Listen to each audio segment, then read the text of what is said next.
श्रावस्ती में दो व्यापारी रहते थे। दोनों ने समान पूंजी लगाकर व्यापार किया और खूब धन कमाया। जब उस धन के बंटवारे का प्रश्न उठा तब एक की नीयत बिगड़ गई।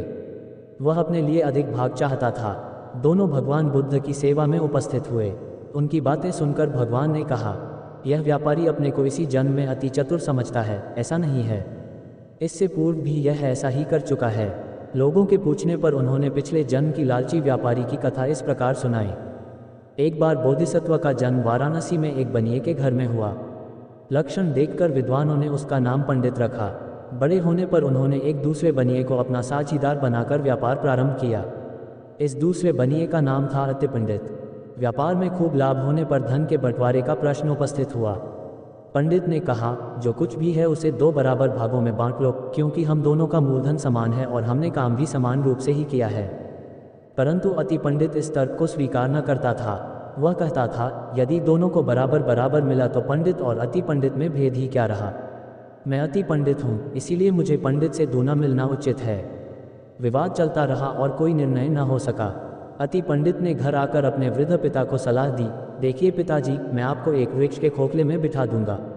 जब मैं उस पंडित को लेकर वृक्ष के नीचे आकर पुकारूं, हे वृक्ष देव, पंडित और अति पंडित में धन का बंटवारा किस प्रकार होना उचित है, तब आप स्वर बदलकर कहना कि अति पंडित को पंडित से दूना मिलना उचित है। पिता भी लोभी था।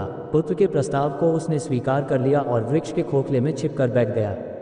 इधर अति पंडित ने जाकर पंडित से कहा, भाई देख, इस गांव के बाहर एक वृक्ष देवता है जो सदा उचित ही बात बताता है। क्यों न हम अपने झगड़े का निर्णय उसी से करा लें। पंडित को वृक्ष देवता की बात पर विश्वास न था, परंतु इस विषय में उसे कुतूहल अवश्य था। इसी से उसने इस प्रस्ताव को स्वीकार कर लिया। नगर में समाचार फैल गया। वृक्ष देवता का चमत्कार देखने को बहुत से लोग एकत्र हो गए। वृक्ष के नीचे खड़े होकर अति पंडित ने कहा, हे वृक्ष देव, मेरा नाम अति पंडित है। मैं व्यापार करता हूँ जिसमें पंडित नाम का एक साझीदार है।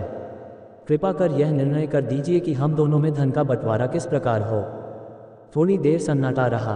उसके पश्चात वृक्ष में से मनुष्य की आवाज़ में शब्द हुआ कि, हे नगरवासियों, तुम्हें आपस में लड़ना नहीं चाहिए और जिसका जो भाग हो उसे देने में हिला हवाला नहीं करना चाहिए। मैं निर्णय देता हूँ कि पंडित को 1 भाग तथा अति पंडित को 2 भाग मिलना चाहिए। वृक्ष को मनुष्य की भांति बोलते देख बहुत से लोगों को आश्चर्य हुआ।